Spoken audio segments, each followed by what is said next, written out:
Hi hello. ఇవాళ morning పిల్లలకు నాకు జలుబు దగ్గు ఫీవర్ ఉంది, గొంతు నొప్పి ఉంది. అందుకు రవ్వ ఉప్మా అయితే చేస్తున్నాను, గోధుమ ఉప్మా. ఇందులో పీనట్స్ అయితే వేస్తున్నాను. ఈ పప్పులు ఉప్మాలో నోటికి తగులుతూ చాలా బాగుంటుంది ఈ ఉప్మాను. అయితే కొంచెం ఆయిల్ ఎక్కువ వేసుకోవాలి. అంతా నార్మల్గానే చేసుకుంటాము, కాకుంటే ఈ ఉప్మాలో కొంచెం ఆయిల్ ఉప్పు కరెక్ట్గా వేసుకుంటే ఈ ఉప్మా అనేది చాలా బాగుంటుంది. మాకైతే ఇక్కడ వర్షం పడుతుంది, పిల్లల్ని స్కూల్కి వెళ్ళలేదు.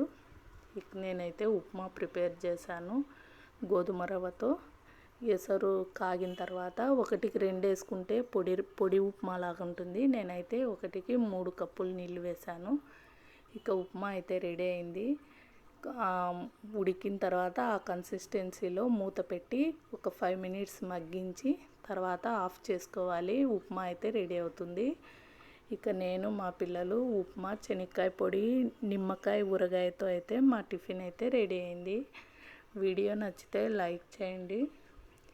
ఈ ఉప్మాలోకి నిమ్మకాయ ఊరగాయతో కానీ చాలా బాగుంటుంది వేడి వేడి ఉప్మా. వీడియో నచ్చితే లైక్ చేయండి.